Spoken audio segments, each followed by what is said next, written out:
The following is a Joel Michalec production. Let me explain something to you.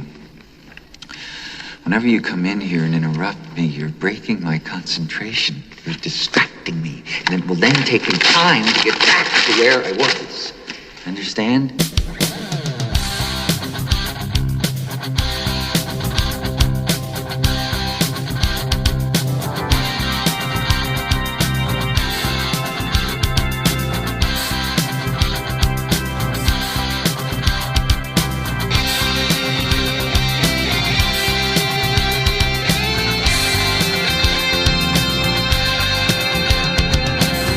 Greetings, everybody, and welcome to the Joel Michalec Show featuring the lovely Sharen. I am the lovely Joel Michalec, and across from me is the hot and sexy lovely Sharen. Wow. Okay. Welcome to podcast number 145, if you're keeping track in your Joel Michalec book scoreboard book thing.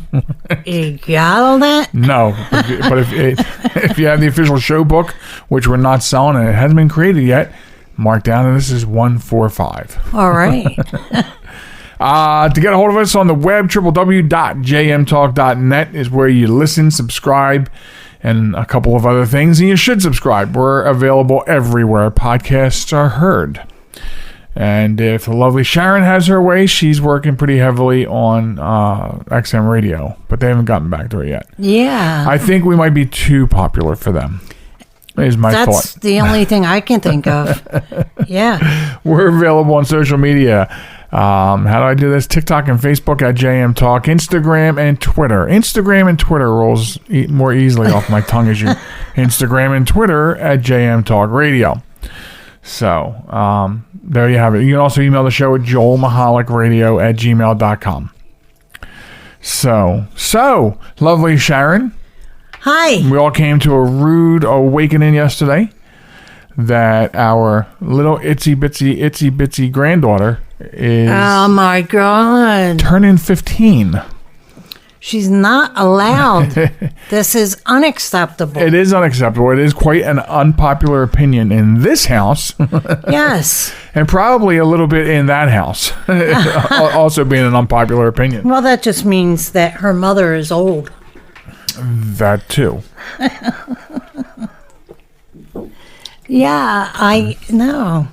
See, I understood she was going into high school, and yeah, I mean, I got that. Not happy about it. Told her she needs to go back to kindergarten. Right.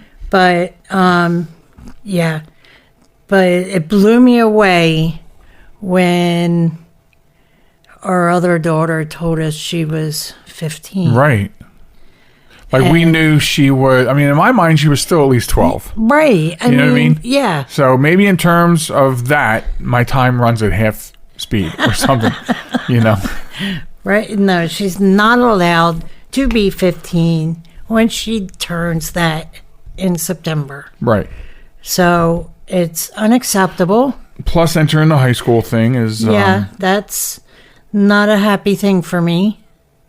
So it really puts your age in perspective. It does. I mean, I knew how old I was. Well, at least I thought I knew how old I was. Yeah, and that's exactly what I'm saying. It. You don't think of it in terms of that until something else makes you think in terms of that. Right.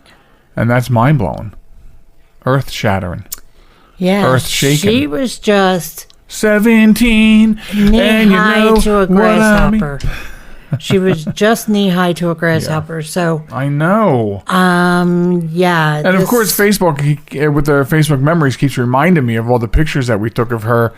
You know, and like this past April, the Easter egg hunt. I know, popped up, and it was like pictures of the old truck, pictures of the old van, the red van, the pictures of, and then her out in the front yard, and it's like, oh my goodness, where did all this go? It's gone. Yep. Poof. Poof.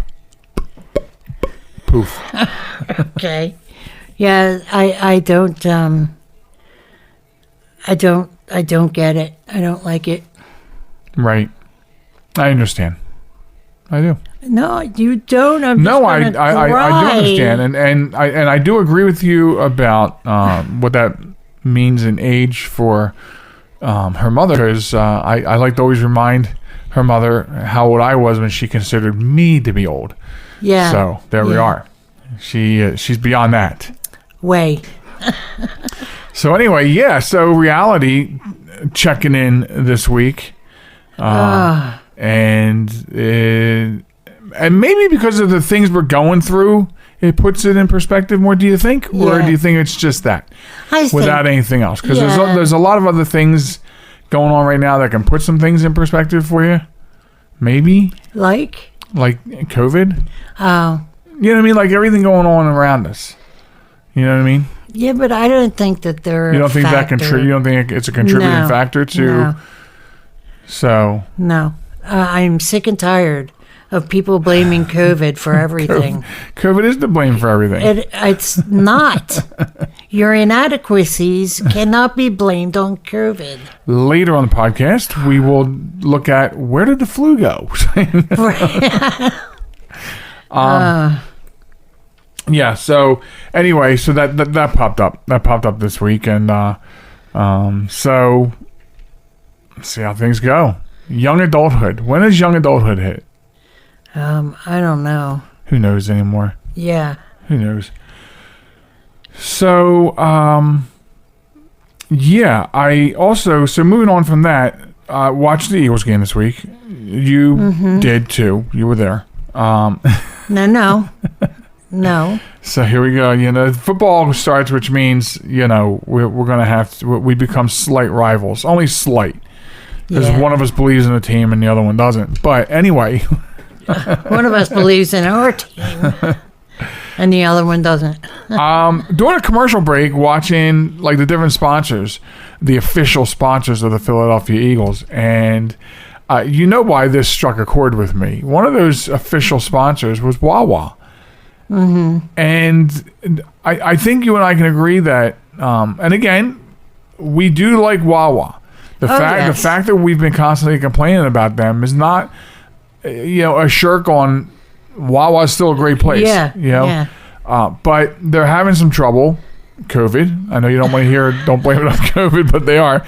So they're having some trouble with like warehousing and shipping and stuff like that. So like for the past over a month, I would say 6 weeks, maybe almost 2 months. Yeah. The shelves are getting emptier. Product is becoming scarce. Quality behind the deli has been getting worse. Yeah, that's true. So, but you're an official sponsor of a major NFL team. This seems weird. Like, you know, you need to beef up production. You got to do something. Yeah. You know, I'm at the point now where I have to make half and half lemonade tea at home.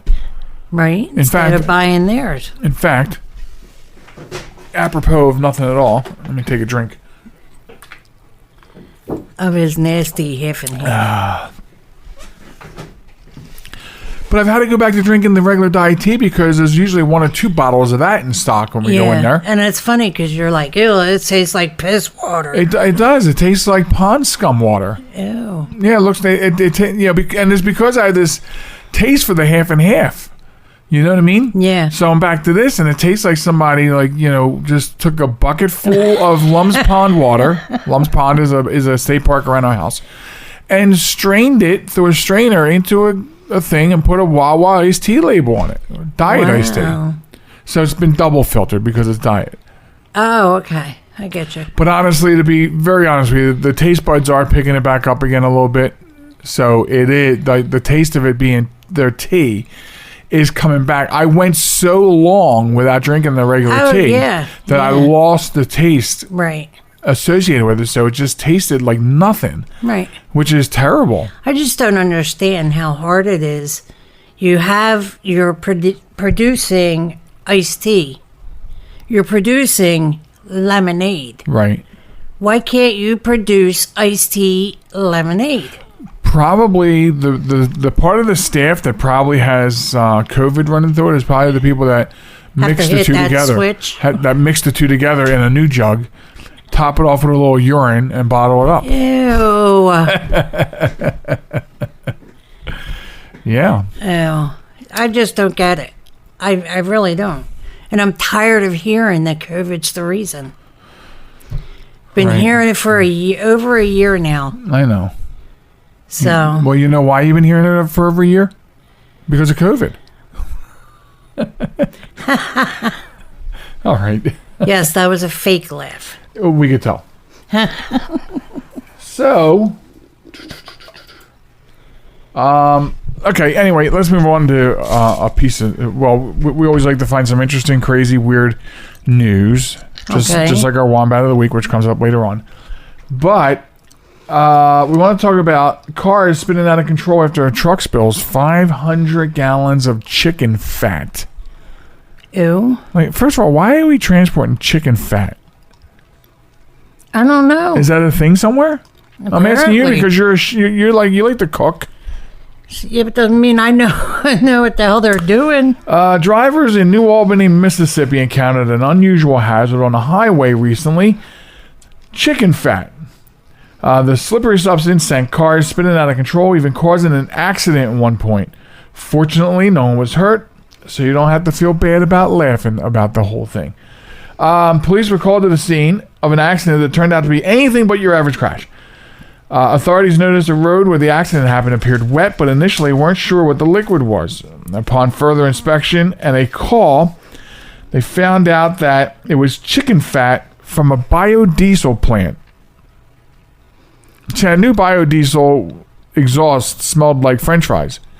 Maybe. But I guess maybe it's doing chickens now? Yeah. The police found a considerable amount of liquid on the roadway, causing a very slippery condition.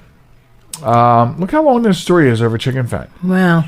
Several vehicles lost control as a result of the spill. After police responded to the scene, dirt and sand were poured over the fat to make it less slippery. Lime was later added. Wow, they're making a recipe here. We got some lime chicken fat going on. Right. Lime was later added to help the resultant stench, and eventually a cleanup crew came out to wash it all away. Wow. So it was a joint effort by all emergency responders to get the chicken fat off the highway. But they didn't state how it got there to begin with. Yeah, it doesn't. It's just It just says a truck carrying chicken fat, but... from a biodiesel plant and 500 gallons. Okay, but did the truck leak? Did it keep going? Well, it was an accident. Or did it stop? It was an accident, but I'm just wondering. No. The accident was caused by the chicken grease, not the truck that housed said chicken grease. Oh, see, I'm reading the story. You're 10 feet away, and you're reading it, and you have a better understanding. You're right. How did happened? 500 gallons of chicken fat Get on the road? That's what I'm roadway? saying. Like, did the truck accidentally hit the wrong switch and deposited something on the road? Maybe. And just hurried along his own merry way. But hear me out. Here's a theory. Hear me out on this.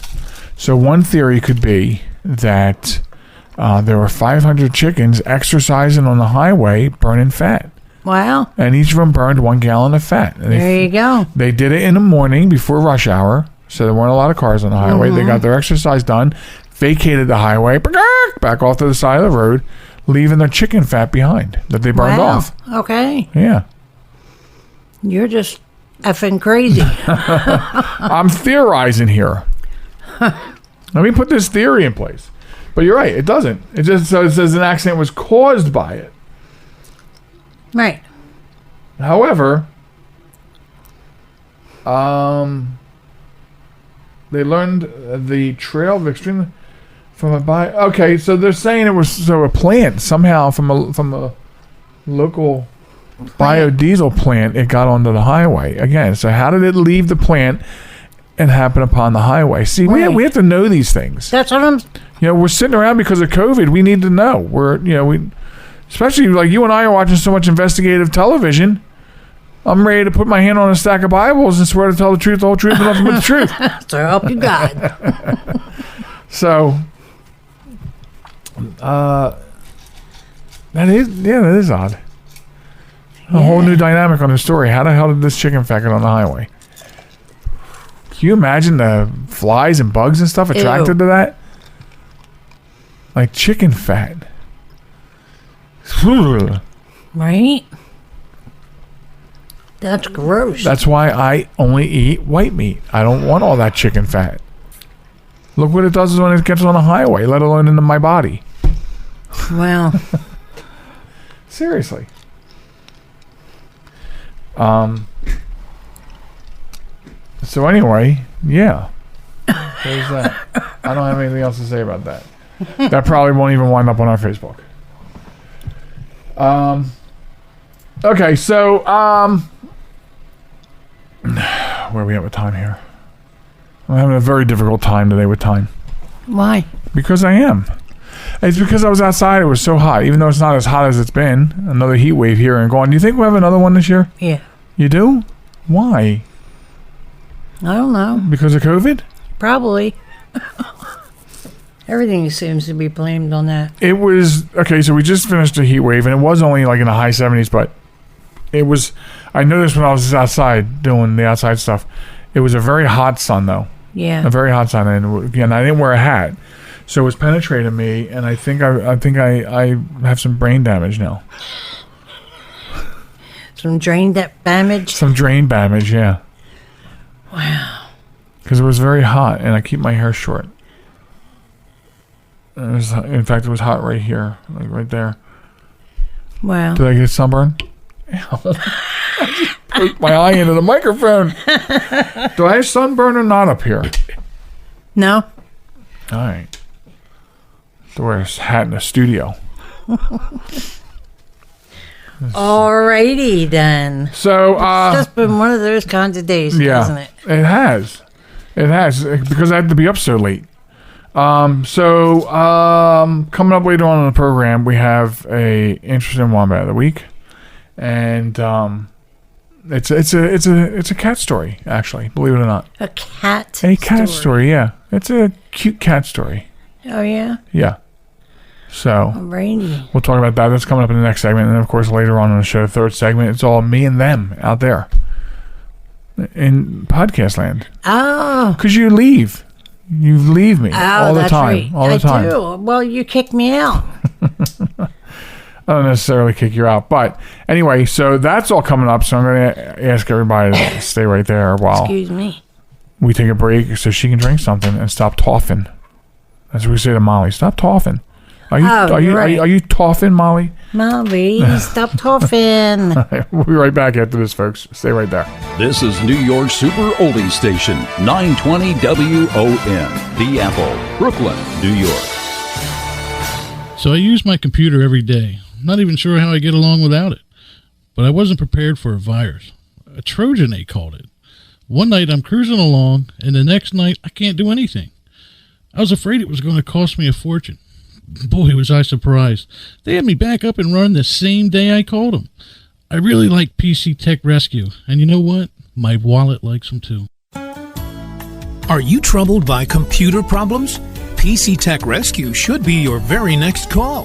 Whether the problem is viruses, hardware, software, or any other issue, they can diagnose your problem and have you back up and running fast. With more than 25 years of industry experience, you can be sure you are getting dependable and affordable service. Call today, 484-429-6061, or email us at pctechrescue@gmail.com.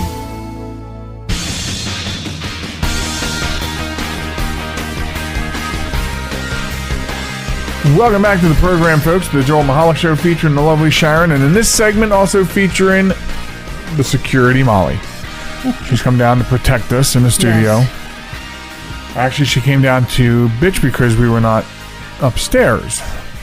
For some reason, she does not like when we come down to the studio. I know. I don't understand. I don't either. Like, we've been here long enough. Yeah. And did you ever bring her bed down? Because I saw her schnauzer bed is missing. No, it's not missing. It's standing up alongside the thing. But no, I didn't bring that down. Well, she bring it down. She's never gotten on it. Right, but I never thought she'd use a ramp to get into a bed.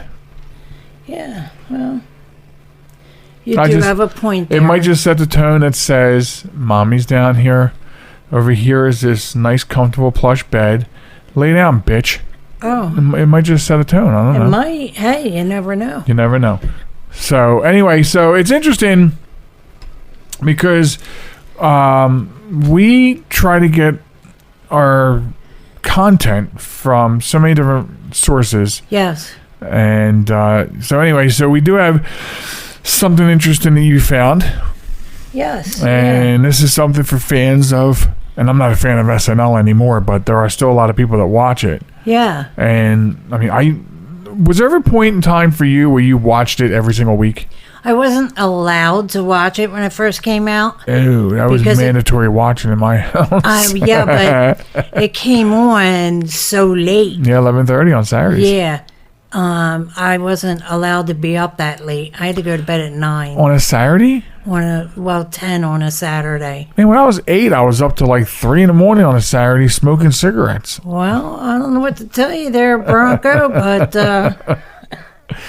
yeah, I was never allowed up. So therefore, I never got into watching some of the late night stuff. Man. Yeah. You poor person. I know. Don't you feel sorry for me? I do. I think we should find as many $1 million movies, which they were also aired on Friday nights at Saturday nights at 11:30 after the news on ABC. The $1 million movie. Oh yeah. We should find a bunch of them and watch them, just so you can say that you were able to. I have one of those $1 million movies on DVD. Oh yeah. Yeah, Bad Ronald. Okay. What kind of movies were played on $1 million movie? Well, some of them I don't feel like cost $1 million to make. No, but some of them look like they cost $10 to make. I mean, some of them were, a lot of them were good. Really, I mean, I couldn't rattle them all off to you right now, but I mean, Bad Ronald was something that stuck with me since I was a child, and then as you know, because we were together and living in Delaware, the first year in Delaware, when I finally was able to acquire that, because it's just not something that was available on media, and I was able to acquire it through eBay, and a back channel way. But that was one of the $1 million movies that just I could never get out of my mind. Right. So, but anyway, so Saturday Night Live, you weren't allowed to watch it. It was a staple in my house.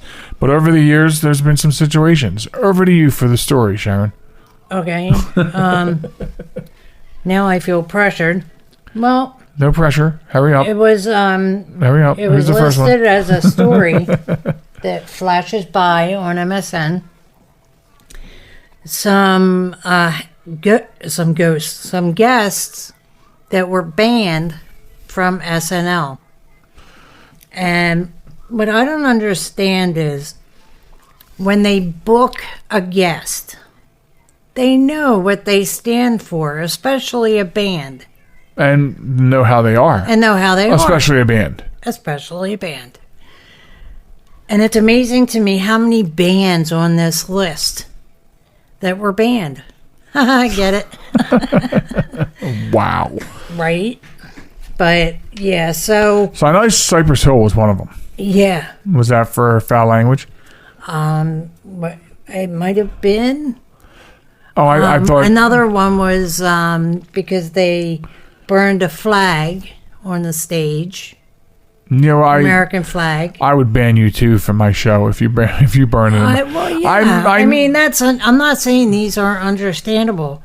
The one that's most surprising to me was Andy Kaufman. So why was he banned? He was he was on so often that for one reason or another, Michael Lorne, who was the Lorne Michaels, yeah. I'll help you out. Thanks. I watched it every week. Did you? So he put it to the public to vote whether he should stay or go. And all of the people on SNL were like really pushing for people to vote for him to stay. And it turned out he was voted off. Why? I think. What was Michael's reason? Why for putting it up for the public? I don't know. I'm just saying he put it to the public to vote. They called in. And if you called in one number, you got to know. I'm just saying, there's got to be a reason. Yes. If you're the producer of this sketch show, live sketch show, you don't want this person to be on there. Right. But you don't want blood on your hands, so you put it to a vote. try to get someone else to do your dirty work. Right. Hello, big brother. I know, right? That's what it sounds like. I'm just wondering what the reason for even making that move is. Right. You know? And now it's not even... Like, I was surprised by Steven Seagal on the list. Yeah, he was banned because I think it was him that ripped up the whatchamacallit, where they read the script. The monologue. Yeah, he ripped it up and threw it at the writer's feet. So, yeah. You gotta be careful because Steven Seagal will kick your ass. Maybe not anymore. He's kind of fat. I could kick his ass now, but... Right. I mean, this a guy who did a lot of his own stunts like Jackie Chan in his movies. Right. Because he knows all that stuff that, that hi in Hong Kong Phooey and stuff like that. Okay. So, anyway, Cypress Hill, I guess it was for language, and that's why I'm guessing. I don't know. Right. It looks like you're having a hard time with this. I hate those types of stories. I know, and I can't find it. Now it's lost upon you. Well, I mean, I have it here, but it's... Oh, okay. Here we go. Okay. Here we go. Who's that? That is someone. All right. Let's see. Who was it? Come on. All right. I don't... Yeah, Your tablet's not very fast. Sinead O'Connor. What is it she stands for that they threw her off for? Perhaps the most controversial moment in SNL history, October 3rd, 1992. Following a performance of Bob Marley's War, musical guest Sinead O'Connor pulled out the photo of Pope John Paul II and tore it to shreds and said, "Fight the real enemy." So she's in not... relation to ongoing sexual abuse allegations in the Catholic Church. So that's why she's out of here. By the way, Andy Kaufman, it was because of some poorly done stage act he did. Oh, okay. On the show. Okay. All right. Adrian Brody?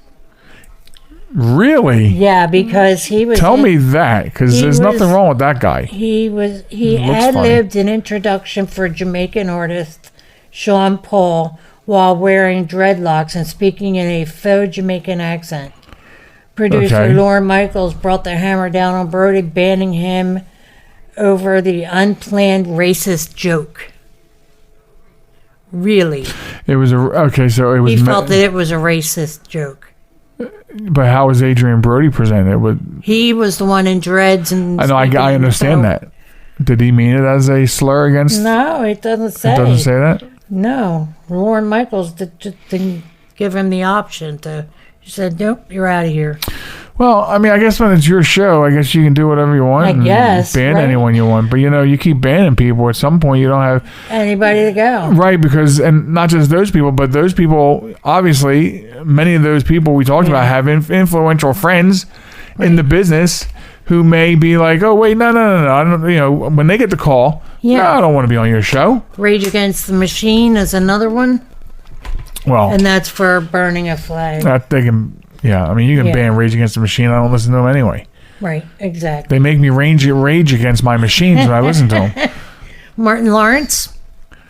Interesting. Because he was making uncouth references to female hygiene. Which he does in all of his stand-up comedies that attract thousands and thousands of people. Yep. So obviously some of these decisions were not smart. No. On Lorne Michaels' part. Right. Obviously. I mean, they're just a couple. There's many more, So I won't be on the show now because I don't want to get banned. Right. I don't know who the cast was that I stopped watching. I mean, I know of the cast. I know of different casts among the years. But, I'm from the school of, Belushi, Chevy Chase, Yeah. Oh, my goodness. Gene Wilder's wife. Help me out here. Rita. Gilda Radner. Gilda Radner. Yeah, Jane Curtin. You know, those they call them Saturday Night Live players. And then, of course, so I think I was watching it fairly religiously on the next set of players after that. And then after that, it was piecemeal. I mean, Eddie Murphy was on there at one time. Right, yeah. I'm sure Billy Crystal was on there at one time. Probably. Or, you know, yeah, I think so. Wasn't...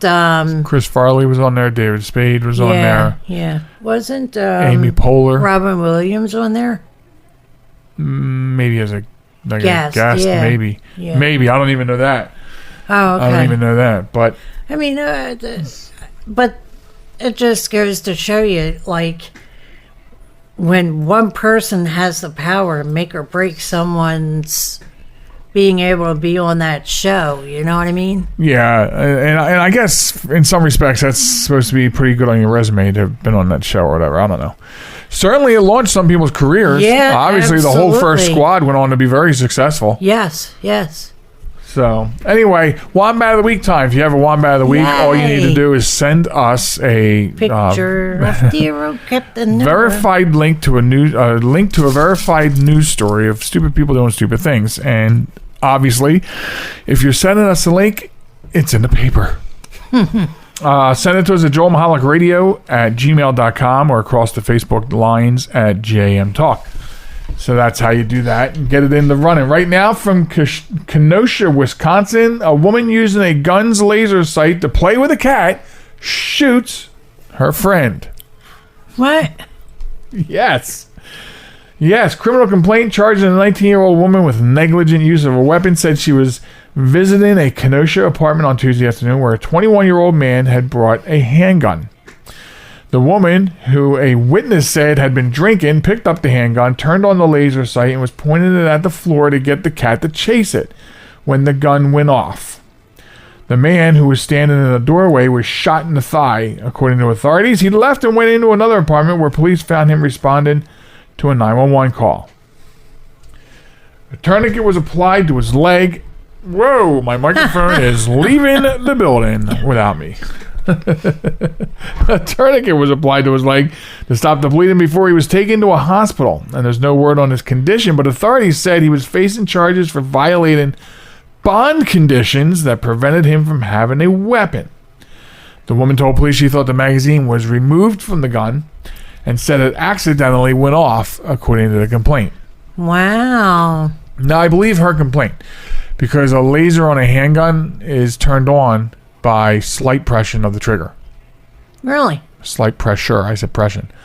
Slight pressure on the trigger. That turns the light on so you can see what you're shooting. So if she's sitting there playing with it, you know, it does not take much pounds to pull a trigger of a pistol. No, right. But do you have to keep the trigger depressed in order for the light to work? Yeah. Does it go out as soon as you take your finger off the trigger? Yeah.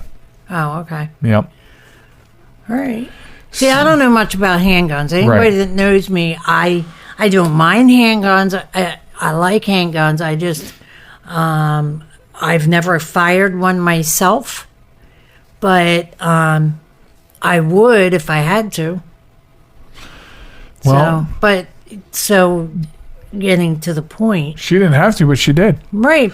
That's why I was asking the questions I was asking as far as depressing the trigger. And so what's interesting about this story is, so if she didn't play with that laser and accidentally shoot the guy who brought the gun, would the police have ever known that he was being out? Obviously, he's out on bond, right? And so therefore not allowed to have the weapon.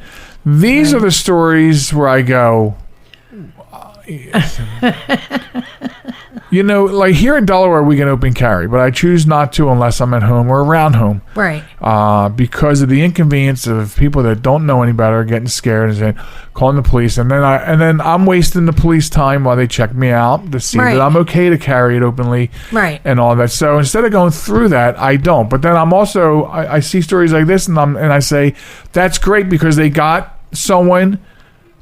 Right, you know, exactly. Who wasn't supposed to have one, and he had one. And so, then I go, well, I guess it is a good idea if the police have to check people out all the time, but it's also a waste of their resources. It really is. You know what I mean? It is.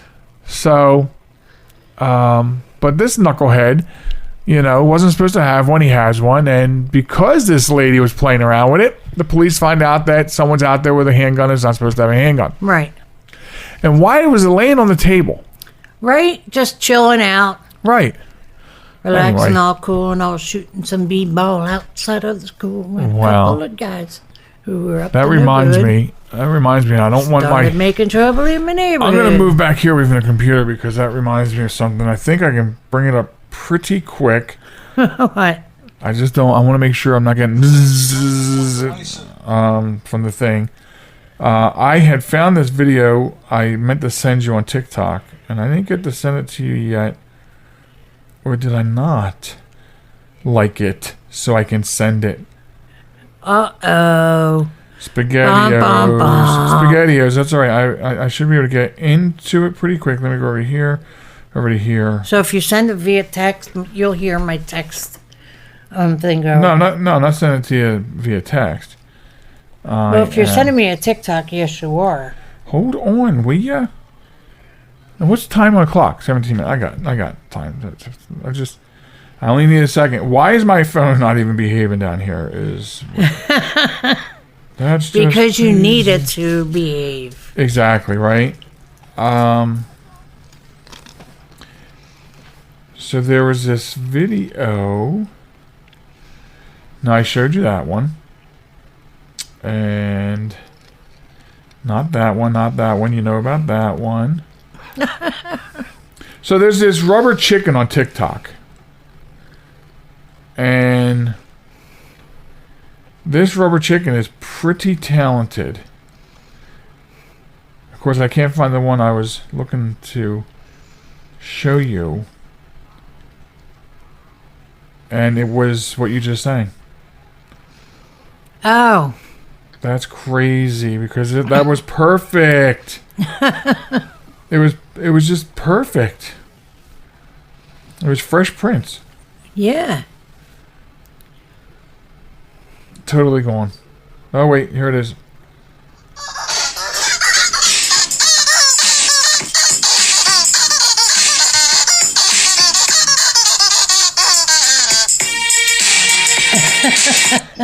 Yeah, man. That's hilarious. That's the rubber chicken dude from TikTok.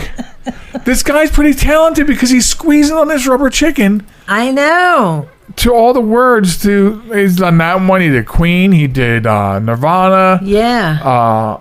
And AC/DC. Pretty good stuff. Pretty good stuff. That's pretty talented. Right here on the Joel That's Michalec right. Show. And we bring you the quality. Featuring the lovely Sharen. That's right. Wow. You should be on a podcast somewhere with I that. should, maybe. with that voice. Maybe I should. No, but we strive to bring you the best entertainment. Yes. Even though I wasted like 30 seconds of airtime. Do that. Right. Anyway. So, Wombat of the Week, send us yours, joelmahalicradio@gmail.com. Make sure it's a verified news story. And this is the part of the show that scares me the most because you're leaving, and then you have to say goodbye, Sharen, and then I have to figure out what I do for the rest of it. So say goodbye, Sharen. Goodbye, Sharen. All right, folks. So the lovely Sharen is out of here on this episode 145. I'll be back after this brief message, and we will wrap it all up. Be right back. America, your children have an amazing superpower. That's right. They can help save lives by simply washing their hands. Just 20 seconds of thorough hand washing after they've coughed or sneezed or been outside can help fight against the dastardly spread of germs. Armed with only soap and water and hands, your superhero can protect you, your family, and everyone out there in America land. Amazing! Find out more at coronavirus.gov. A message from the CDC and the Ad Council. Listen on the web, your phone, or your neighbor's internet connection. That wasn't very nice. This is Reality One.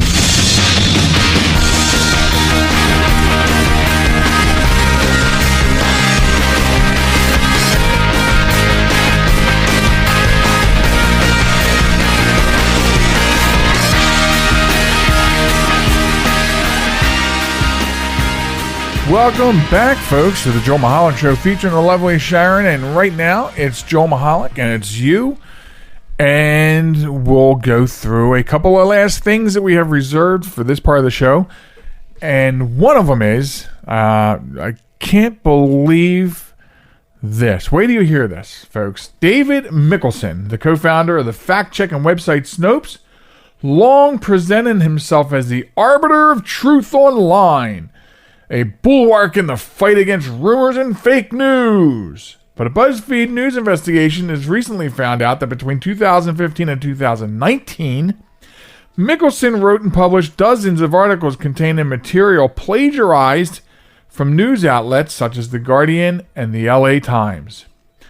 After inquiries from BuzzFeed News, Snopes conducted an internal review and confirmed that under a pseudonym, the Snopes byline and his own name, Michalec wrote and published 54 articles with plagiarized material.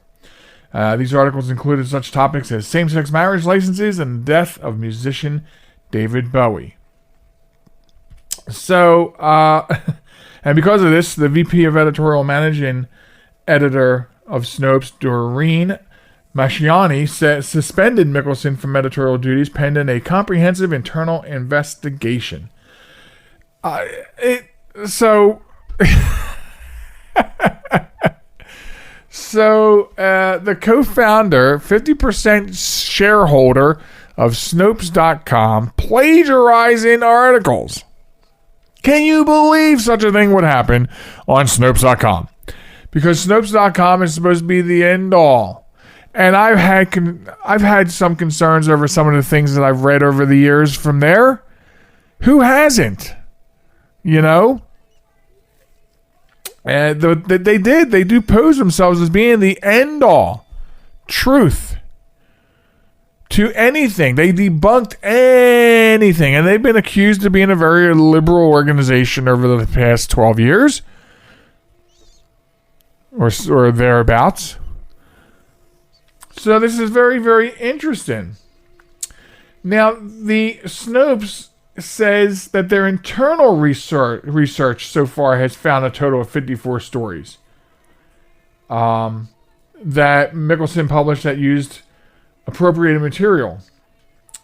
And of course, they released a statement saying, "Let us be clear, plagiarism undermines our mission and values and has no place in any context within this organization." So, these are very poor practices in this line of work. I mean, you just don't do that. You know? I mean, the current president of the United States dropped out of a previous presidential race because of plagiarism. It's a serious thing. It's a serious thing. And when I saw this, I couldn't believe it. Well, maybe I did. But at the same time, I could not wait to bring this to air, to turn this into content. This is content, you know? And this is also why when we do the Wombat of the Week, what do I always say? It's got to be a verified news story. And when you send it to us under the claim of it being verified, we're going to double and triple verify it again. We have to, because there's too much outlandish stuff out there. There's too much fake news out there, okay? And you don't know who to believe. You see, in any typical news day, you'll see one story told 3 different ways. Depends on who's spinning it and which way they're spinning it. So, it is a serious offense in this context.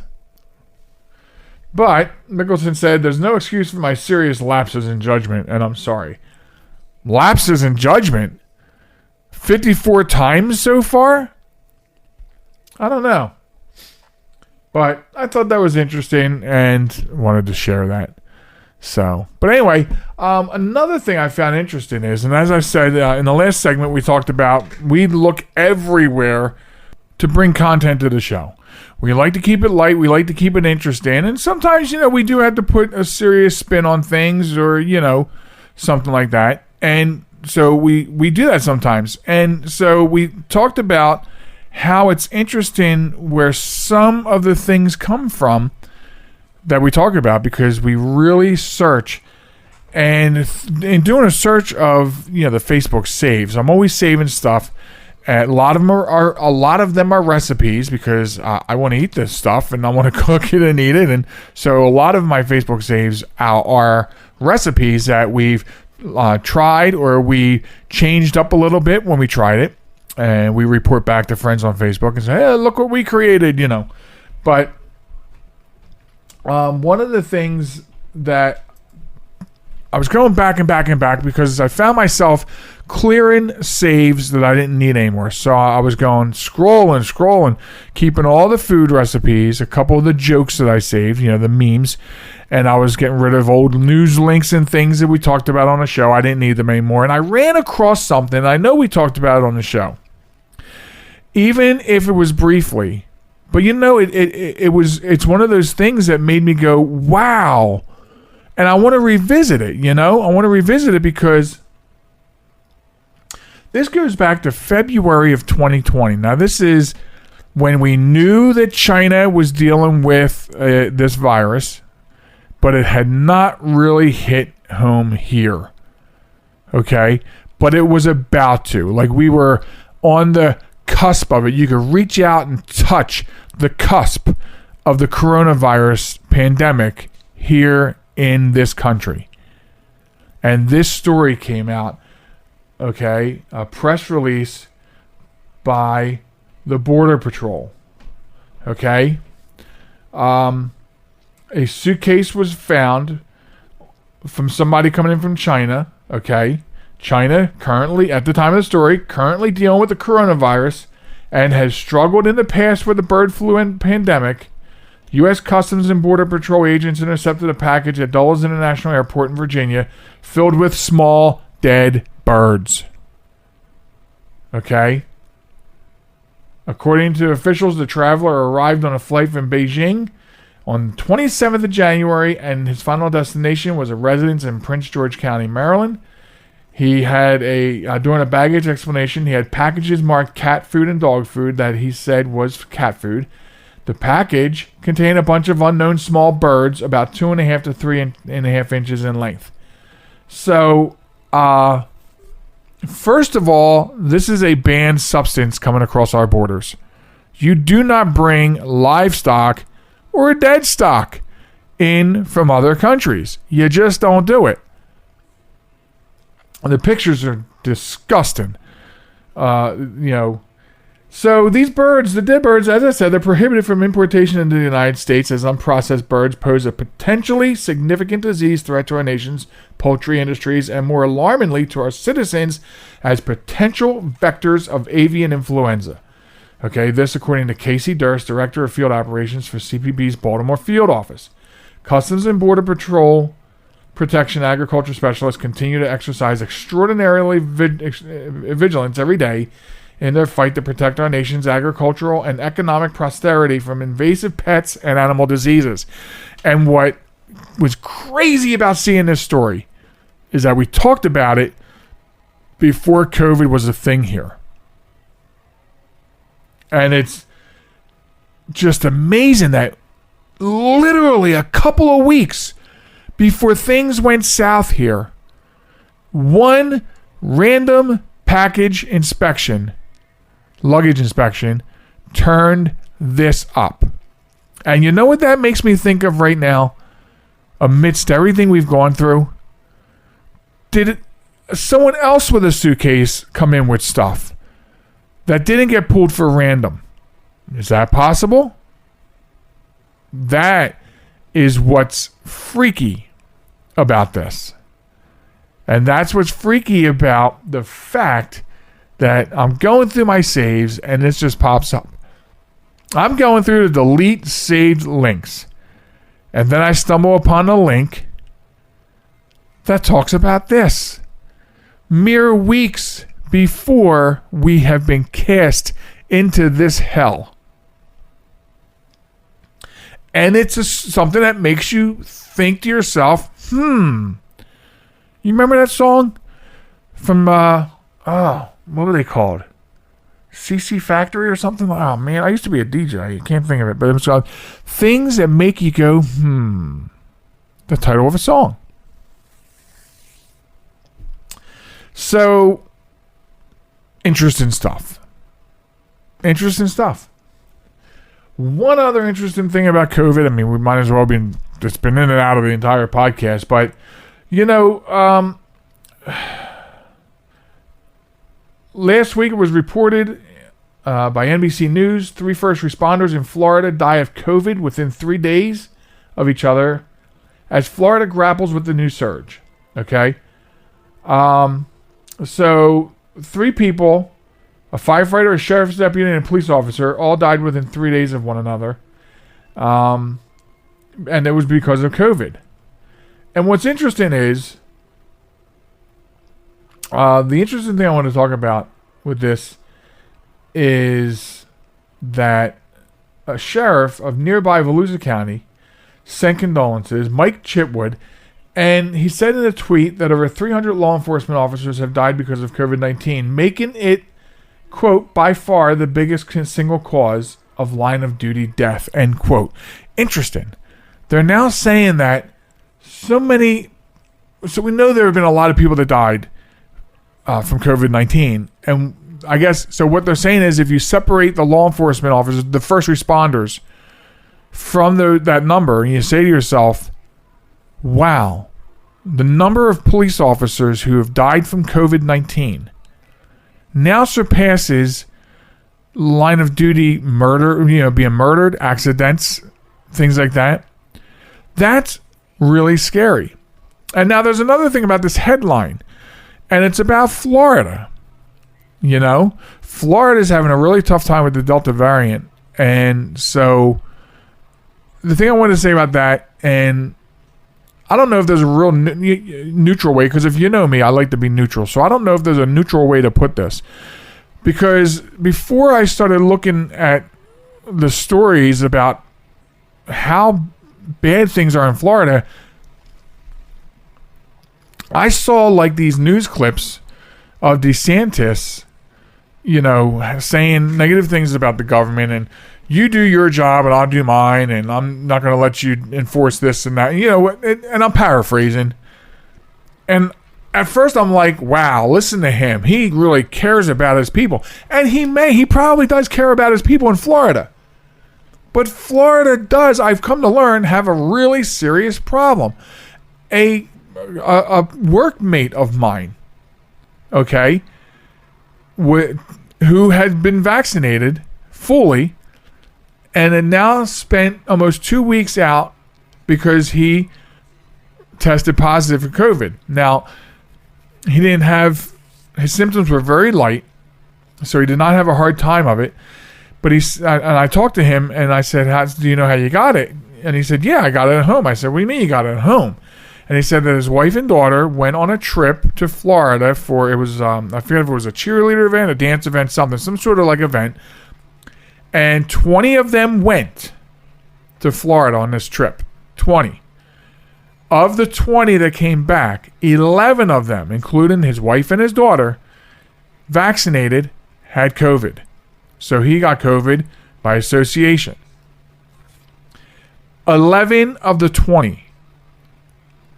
That's a pretty high percentage.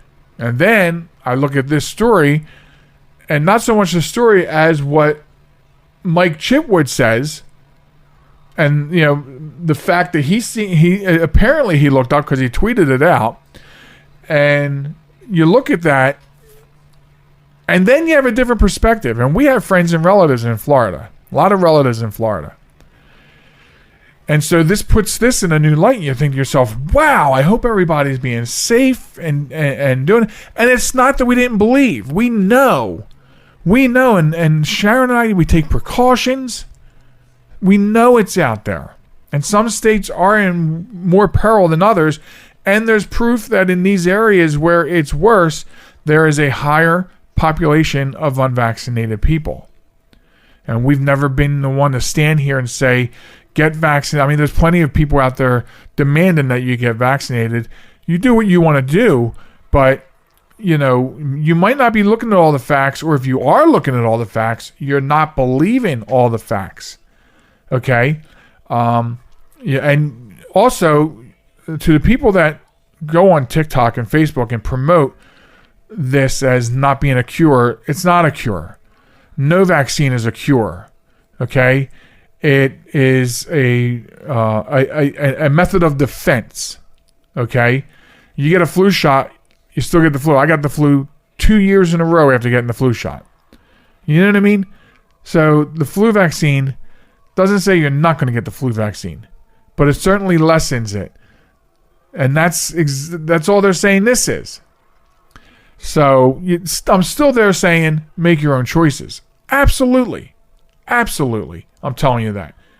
But at the same time, I'm saying maybe make sure you have all the facts. Because there's something going on in Florida, and it does not look too good. So, I understand there's other problems in this nation that certainly need to be addressed.